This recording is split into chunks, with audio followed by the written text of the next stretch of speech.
Hi welcome back to my channel. ఈరోజు కథ ప్రేమ యుద్ధం మూడో భాగాన్ని వినేద్దాం. మండోదరి ఇంట్లో. మండు, నేను ఆఫీస్కి వెళ్తున్నాను, నువ్వు కన్నమ్మ జాగ్రత్తగా ఉండండి అంటాడు భైరవ. అదేంటి, ఇవాళ మొత్తం నాతో ఉంటానన్నావు కదా అంటుంది మండోదరి. హా, ఉంటానన్నాను, కానీ అత్యవసర మీటింగ్ ఉందని పిఏ ఫోన్ చేశాడు. అలా వెళ్ళి గంటలో ఇలా వచ్చేస్తాను. మండోదరి మూతి ముడుచుకొని, ఇప్పుడు ఇంతే, ఇప్పటికే సాయంత్రం అయింది, ఇక నువ్వు గంటలో వచ్చినట్టే గాని వెళ్ళు అని అంటుంది. హే మండు, ఈ మధ్య బాగా మొండి చేస్తున్నావే, నీకన్నా నా కన్నమ్మే నయ్యం, నేను ఏదైనా చెప్తే ఒక్కసారికే వింటుంది. ప్రార్థన నవ్వుతూ అవును అన్నట్టు తలూపుతుంది. ప్రార్థన, నువ్వు మీ నాన్నలానే అల్లరి కదా అంటుంది మండోదరి. ప్రార్థన మళ్ళీ తలూపుతూ ఉంటే భైరవ నవ్వుతూ నీలా కాదు, అచ్చు నాన్న నోట్లో నుంచి ఊడిపడింది అని నవ్వుతాడు. ప్రార్థన అవును అన్నట్టు మళ్ళీ ఆపకుండా తలూపుతూ ఉంటుంది.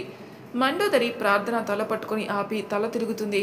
నాన్న కూతుర్లు నన్ను ఆట పట్టించింది చాలే కానీ నువ్వు వెళ్ళి తొందరగా రా, నీకోసం ఎదురు చూస్తూ ఉంటాను అంటుంది మండోదరి.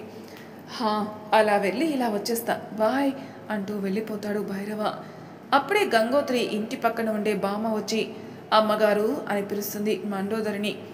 మండోదరి బామ్మ వైపు చూసి చెప్పండి అంటూ ఆమెను చూస్తుంది.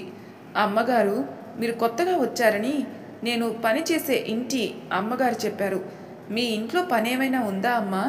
మా ఇంటి పక్కన అమ్మాయి చాలా మంచిది, తను పని కోసం అడిగింది. అవునా, మీరు పక్కింట్లో ఎన్ని సంవత్సరాల నుండి పనిచేస్తున్నారు అంటుంది మండోదరి. దాదాపుగా 10 సంవత్సరాల నుండి అమ్మగారు. నా పేరు మండోదరి, అమ్మగారు అని పిలవక్కర్లేదు. మీరు అన్ని సంవత్సరాల నుండి పనిచేస్తున్నారని చెప్పారు కాబట్టి మీ మీద నమ్మకంతో ఆ అమ్మాయిని రమ్మంటున్నాను. కాస్త జాగ్రత్తగా పని చేయమనండి. బామ్మ సరే అమ్మ, సంతోషం అనుకుంటూ గుమ్మం వరకు వెళ్తుంది. బామ్మ, ఒక్క నిమిషం, ఆ అమ్మాయి పేరేంటి అంటే రేపు గుర్తుకు పట్టడానికి వీలు కోసం అడిగాను అంటుంది మండోదరి. తన పేరు గంగోత్రి అమ్మగారు అంటుంది బామ్మ నవ్వుతూ.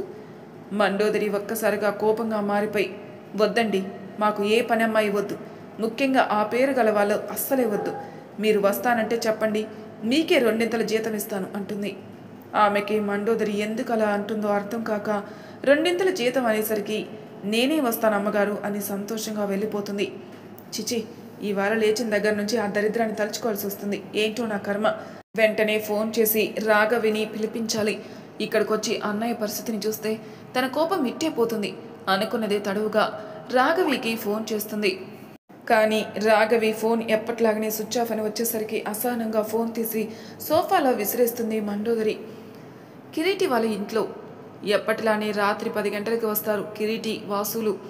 గంగోత్రి గుమ్మం దగ్గర లేకపోవడం చూసి వాసు, ఏమైంది, ఇవాళ గంగోత్రి లేదే అనుకుంటాడు. కిరీటి, వాసు లోపలికి వెళ్తూ పక్కింట్లో మాటలు వినిపించి ఆగుతారు. ఆ ఇంట్లో ఆవిడ ఆ పక్కింటి ఆవిడతో, ఇదిగో వదిన, ఇవాళ గుళ్ళో ఒక వింత జరిగింది తెలుసా అంటుంది. ఏంటి వదిన అది అంటూ పక్కకి వచ్చి నిల్చొని ఉంటుంది. మన పక్కింటి గంగోత్రి లేదు. ఎందుకు లేదు, నిక్షేపంగా ఉంటేను. అది కాదు వదిన, ముందు నేను చెప్పేది విను. ఆ పిల్ల ఒక పెద్ద నష్టజాతకురాలంట. అది పుట్టగానే తల్లిదండ్రులు పోయారట, చేరదీసిన అత్తామామ పోయారట. ఆ అత్తామామ ఎవరు అనుకునేవి కిరీటి వాళ్ళ తల్లిదండ్రులే అంట. ఇక ఆ అబ్బాయి కూడా బాగా ఆస్తిపరుడంట. దీన్ని పెళ్లి చేసుకున్నాక మొత్తం ఆస్తి పోయి ఇలా ఉన్నాడు. పైగా ఇంకోటి తెలుసా, అది గొడ్రాలంట. దానికి పిల్లలు పుట్టే యోగ్యమే లేదని కిరీటి చెల్లెలు అందరూ ముందు అన్నది అంటుంది ఆవిడ. అవునా, అందుకేనా పనిలో నుంచి కూడా తీసేశారు అని విన్నాను. అయినా దీనికి ఏం పోయే కాలం వచ్చింది, బంగారం లాంటి పిల్లాడి జీవితం దాని చేతిలో పెట్టుకుంది. అవును వదిన, కిరీటి చెల్లి ఎంత బాగుందో తెలుసా, బాగా ఉన్న వాళ్ళ భార్యలా ఉంది. అయినా దీని స్వార్థం కాకుంటే ఎటైనా వెళ్ళొచ్చు కదా, ఆ అబ్బాయి జీవితంతో ఆడుకోకుంటే అంటుంది వేరొక ఆమె. నిజమే వదిన అంటూ దారిలో పోయే వేరే ఆమె గురించి మాట్లాడుకుంటూ ఉంటారు ఆ ఇద్దరు. ఆ మాటలు గుమ్మం యువతల నుండి కిరీటి, వాసు వింటే గుమ్మం అవతల ఉండి గంగోత్రి వింటూ ఉంది. వాసు వాళ్ళ మాటలకి కోపంగా ఇంట్లోకి వచ్చి చీకటిగా ఉన్న ఇంటిని చూసి లైట్ వేస్తాడు. కిరీటి కూడా లోపలికి వెళ్తాడు. గంగోత్రి తలుపు వెనక గోడకి అరచేతుల్ని పెట్టి నిల్చునుంటుంది. వాసు, గంగోత్రి ఏంట్రా ఇక్కడున్నావు అంటాడు. గంగోత్రి వస్తున్న కన్నీళ్లు బలవంతంగా ఆపుకుంటూ, అన్నం పెడతాను రండన్నయ్య అంటూ కిచెన్లోకి పరుగులాంటి నడకతో వెళ్తుంది. వాసుకి ఏమనాలో తెలియదు. గంగోత్రి వైపు ఒక్క మాట మాట్లాడినా కిరీటి కోపం చూడాల్సి వస్తుంది. అందుకే నిశ్శబ్దంగా లోపలికెళ్తాడు. గంగోత్రి అప్పటికే భోజనం తీసుకుని వచ్చి పెట్టి కిరీటి వాసుల కోసం చూస్తూ ఉంది. వాసు కిరీటి ఇద్దరు కూర్చోగానే వాళ్ళకి అన్నం పెట్టి కూర్చుని ఉంటుంది. వాసు ఎప్పుడు కలగా ఉండే గంగోత్రి ముఖం వాడిపోవడం గమనించి, తిన్నావా గంగోత్రి అన్నాడు. తింటానన్నయ్య, ముందు మీరు తినండి అంటూ చిన్నగా చెప్పి అప్పుడే పక్కింటి బామ్మ లోపలికి వస్తూ కనిపించేసరికి గంగోత్రి పైకి లేచి ఆమె దగ్గరికి వెళ్తుంది. అమ్మా గంగోత్రి, నీకు ఎక్కడా పని దొరకలేదు, ఒక 2 రోజులు ఆగమ్మా, నేనేదో ఒకటి చూస్తాను అంటుంది ఆవిడ. అదేంటి బామ్మ, ఎవరో వచ్చారు పెద్దింటోళ్ళు అని అన్నావు కదా. ఆ అమ్మగారు మొదట పని ఇస్తానన్నదమ్మా, తర్వాత నీ పేరు అడిగింది. నీ పేరు చెప్తే ఏమైందో తెలీదు. ఆ పేరు ఉన్న వాళ్ళకి పని ఇవ్వను, అవసరమైతే నీకే 2 ఇస్తానన్నది. అందుకే నేను వెళ్ళటానికి ఒప్పుకున్నాను అంటుంది ఆవిడ. నేను తెలిసిన వారికే అనుకున్నాను, నేను తెలియని వారికి కూడా నేను నచ్చనా అని స్పష్టంగా అర్థమవుతుంది అని చిన్నగా నవ్వి, సరే బామ్మ, నేను వెతుక్కుంటాను అంటుంది గంగోత్రి. నేను కూడా చూస్తానులే గంగోత్రి, ఇక నేను వెళ్తాను, మళ్ళీ పొద్దున్నే తొందరగా వెళ్ళాలి అని అక్కడి నుంచి వెళ్ళిపోతుంది ఆవిడ. కిరీటి వాసు ఇద్దరు ఆ మాటలు వింటారు. గంగోత్రి కిరీటి కంచంలో కూర అయిపోవడం చూసి దగ్గరికి వెళ్ళి అతని కంచంలో కూర వేస్తుంది గంగోత్రి. గంగోత్రి కూర వేయడానికి వంగున్నప్పుడు తన కన్నీటి బొట్లు కిరీటి చేతి మీద పడతాయి. అది చూసి చాలు అన్నట్టు విసురుగా చేయి చూపించి తినేసి వెళ్ళి పడుకుంటాడు. గంగోత్రి అన్నీ సర్ది చాప వేసుకుని గోడకి జారబడి కూర్చొని ముఖం మోకాల మధ్యలో పెట్టుకుని వెక్కి వెక్కి ఏడుస్తూ ఉంటుంది. గంగోత్రి నీళ్ళ చొమ్ము పెట్టలేదు అని బయటకొచ్చిన కిరీటి తన్ని చూసి కూడా పట్టనట్టు వెళ్ళి మంచినీళ్ళు తీసుకుని వెళ్ళి విసురుగా పెద్ద శబ్దం చేస్తూ తలుపులు మూస్తాడు. తలుపులు శబ్దం విని ఒక్కసారిగా ఆ గది వైపుకు చూసి కన్నీళ్లు తుడుచుకుని ఏడుస్తూనే ఎప్పటికో పడుకుండిపోతుంది. ఉదయం భైరవ వాళ్ళ ఇంట్లో. మండు, నా పర్సు కనిపించట్లేదు, ఎక్కడ పెట్టావు? ఇక్కడే అండి, ఉదయం డబ్బులు అవసరం ఉంటే తీశాను. సరే, ఈరోజు బయటికి వెళ్దామన్నావు కదా, ఈరోజు వద్దు, వచ్చే ఆదివారం వెళ్దామా? ఇవాళ మొత్తం నాకు మీటింగ్సే ఉన్నాయి. మండోదరి మూతి ముడుచుకుని టిఫిన్ చేద్దు గాని రా అంటూ బయటికి వెళ్ళబోతుంది. అబ్బా, అలా ఉండకు మండు, నాకు అస్సలు నచ్చదని తెలిసి కూడా ఇలా నిస్తేజంగా ఉంటా. నువ్వు మాత్రం ఏంటి భైరవ, నీతో బయటికి వెళ్ళి దాదాపు 2 నెలలు అవుతుంది. నువ్వు లేకుండా నేను పాపని ఎక్కడికి తీసుకుని వెళ్ళట్లేదు. ప్రార్థనకి ఇంట్లో ఉండి ఉండి బోర్ కొడుతుంది అనుకుంటా. బొమ్మలతో కూడా ఆడట్లేదు, బయటికి తీసుకుని వెళ్ళమని అందుకే అడిగాను అంటుంది మండోదరి. నా కన్నమ్మ అలా ఏమీ ఉండదు, ఎందుకే తన పేరు చెప్పి ఎప్పుడు నన్ను ఒప్పిస్తావు? సరే, సాయంత్రం రాగానే బయటికి వెళ్దాం, నువ్వు కన్నమ్మ తయారై ఉండండి అంటాడు భైరవ. నిజంగానా అంది. నిజంగానే, కానీ నీకోసం కాదు, నా కన్నమ్మ కోసం తీసుకుని వెళ్తాను అంటున్నాను. నా పిచ్చి కానీ నువ్వు కూతురు కూచివి అని నాకు తెలియదా ఏంటి అంటూ దగ్గరికి వెళ్తుంది మండోదరి. కుళ్ళుకోకే కుళ్ళుబోతూ, నాకు ఎవరైనా నీ తర్వాతే అని తెలుసు కదా అంటూ మండోదరిని చేతుల్లో బంధిస్తాడు. ఇంతసేపు ఆఫీస్కి ఆలస్యం అవుతుందని హడావిడి చేసి ఇప్పుడేంటిది అంటూ భైరవ మీసం లాగుతుంది. నిన్ను ఎంత అందంగా చూస్తుంటే నాకు ఆఫీస్కి వెళ్ళాలి అనిపించట్లేదు అంటూ మండోదరి మెడవంపుల్లో ముద్దు పెడుతూ చెప్తుంటాడు భైరవ. హే భైరవ, పాప మేల్కొని ఉంది, వదులు అంటూ నవ్వుతూ దూరం జరుగుతుంది మండోదరి. మండు అంటాడు భైరవ. మండు లేదు, ఏమీ లేదు, సాయంత్రం త్వరగా రండి అంటూ ఆడుకుంటున్న ప్రార్థనని ఎత్తుకుని రా భైరవ, టిఫిన్ చేద్దు అంటూ డైనింగ్ టేబుల్ దగ్గరికి వెళ్తుంది. నేను రాను, నాకు ఆ టిఫిన్ వద్దు అంటాడు భైరవ అలకగా. మండోదరి నవ్వుతూ, భైరవ చిన్న పిల్లాళ్ళ ఏంటి, సాయంత్రం బయటికి వెళ్ళొచ్చాక నీకు కావలసినంతగా టిఫిన్ తిందు కానీ ఇప్పుడు నా పరువు తీయకుండా పద, పని వాళ్ళు అటు ఇటు తిరుగుతున్నారు. సాకులు వెతకడం ఎలా అని ఒక బుక్ రాయివే అంటూ ప్రార్థనని చేతుల్లోకి తీసుకుని నవ్వుతూ, కన్నమ్మ నాన్న చూడు మీ అమ్మతో ఎన్ని కష్టాలు పడుతున్నాడో అంటాడు. అబ్బో, ఏం కష్టాలు పడుతున్నారో తమరు అంటుంది కంచంలో ఇడ్లీ పెడుతూ అడుగుతుంది. ఒక ముద్దు లేదు, కడుపు నిండా ఒక ముద్ద లేదు. నీకు ఇడ్లీ చేయడం వచ్చని అదొక్కటే చేయడం కాదు, నాకు నచ్చిన కూరలు ఎప్పుడైనా వండావా అంటాడు ఆట పట్టిస్తూ. నీకు తెలుసు కదా భైరవ, నేను పెళ్ళయ్యాకే వంటలు నేర్చుకుని వండుతున్నానని. పెళ్ళి కాకముందు ఆ దరిద్రమే కదా ఇంట్లో పనంతా చేసేది. నాకు ఏ పని నేర్చుకునే అవకాశమే ఇవ్వలేదది. నిన్ను పని నేర్చుకోవద్దని తను చెప్పిందా? దానికి కూడా తనదైన తప్పు అని నిట్టూర్చి చేసిన ఇడ్లీ తినకుంటే మండోదరి కూడా తినదని ఒకటి తిని లేస్తాడు. ఏంటి భైరవ, రోజు ఒక్క ఇడ్లీని తింటున్నావు, మధ్యాహ్నం వరకు ఇలా ఉంటే ఎలా? మధ్యలో ఆకలేస్తే తెప్పించుకుంటానులే మండు అంటూ కన్నమ్మ నాన్నకి టాటా చెప్పు అని ప్రార్థనని ఎత్తుకుంటాడు. నాన్న నాకు బొమ్మ కావాలి అంటుంది ప్రార్థన. సరే కన్నమ్మ, సాయంత్రం బయటికి వెళ్తాము కదా, అక్కడ నీకు కావాల్సిన బొమ్మలు తీసుకుందు సరేనా? హా సరే అని నవ్వుతూ నేను వస్తాను అంటూ చేతులు చాస్తుంది మండోదరి.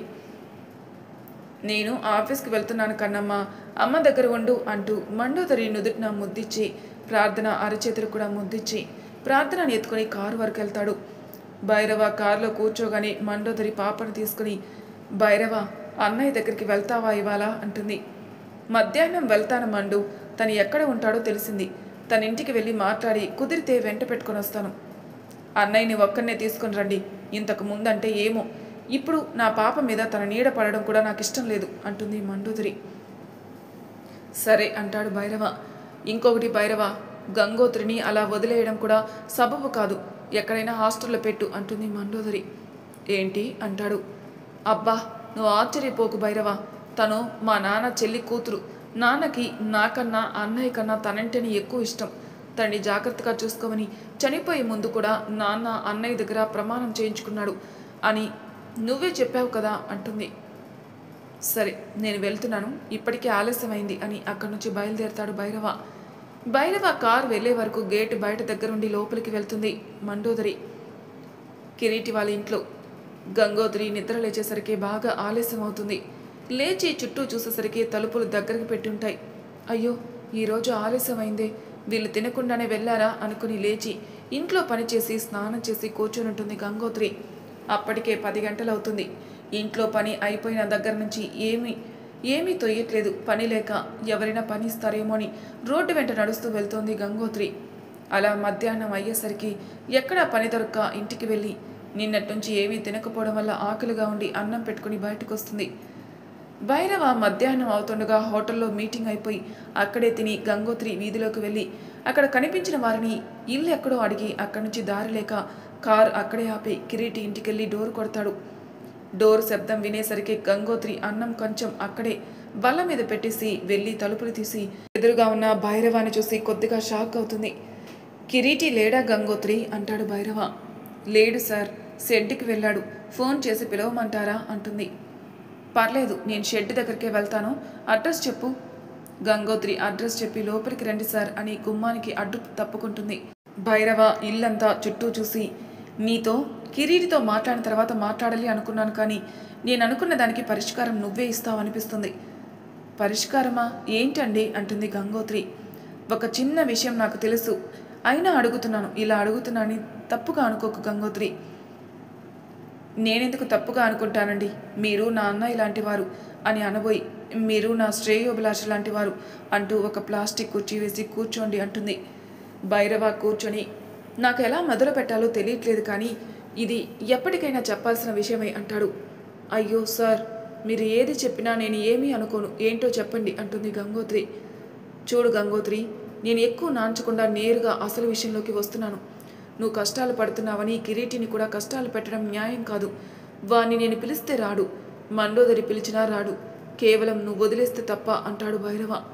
సార్ అంటుంది గంగోత్రి. నిజం చెప్తున్నాను గంగోత్రి, నువ్వే ఆలోచించు. నీ పెళ్ళైన దగ్గర నుంచి నీ వల్లే వాడు సంతోషంగా ఉన్న ఒక్క క్షణం ఉంటే గుర్తు చేసుకొని చెప్పు. గంగోత్రికి గుర్తు చేసుకోవడానికి కూడా ఒక క్షణం ఉండదు, అందుకే విరక్తిగా ఒక నవ్వు నవ్వుతుంది. నీ నవ్వే చెప్తుంది నువ్వు వాడిని ఆనందంగా ఉంచట్లేదని. మీ పెళ్ళి అయినప్పుడు మేము లేము, నువ్వు కనపడితే నేను ఇదే విషయం నీకు చెప్పడానికి చూశాను, కానీ నువ్వు వాడు ఊరు వదిలేసి వెళ్ళిపోయారు. మీకోసం గాలించిన చోటంటూ లేదు. ఆఖరికి మీరు ఇక్కడున్నారని తెలిసి నేను కూడా ఇక్కడికి వచ్చాను అంటాడు భైరవ.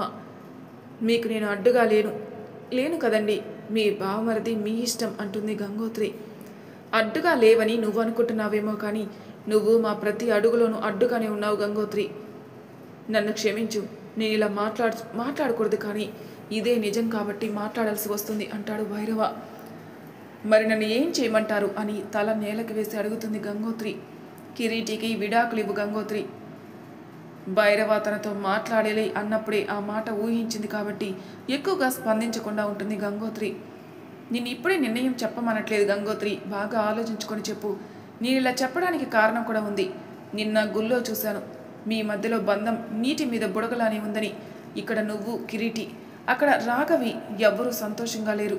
వాళ్ళిద్దరూ ఇంతకు ముందే ప్రేమించుకున్నారు కాబట్టి వాళ్ళని కలపటానికి మాకు ఎక్కువ సమయం పట్టదు.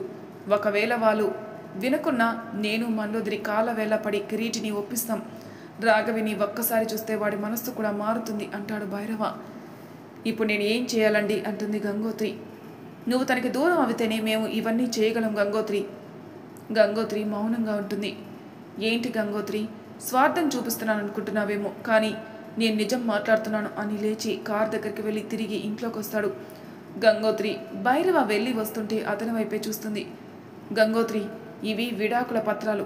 వీటి మీద నువ్వు సంతకం చేస్తే నువ్వు కిరీటి భార్యాభర్తలుగా దూరం అవుతారు. ఇది 2 కోట్ల రూపాయల చెక్, చాలకుంటే ఇంకా ఇస్తాను. ఇవి తీసుకుని వెళ్ళి ఎక్కడైనా బ్రతుకు అని 2 గంగోత్రి పక్కన ఉన్న బల్ల మీద పెడతాడు భైరవ. గంగోత్రి వాటిని చూసి, నాకు డబ్బులు వద్దండి, విడాకులు ఇస్తాను అంటుంది ఏడుపు గొంతుతో. నువ్వు ఇప్పుడు ఈ నిర్ణయం తీసుకోవడం వల్ల ఏడ్చినా ఒకరోజు సంతోషంగా ఉంటావని అనుకుంటున్నాను గంగోత్రి.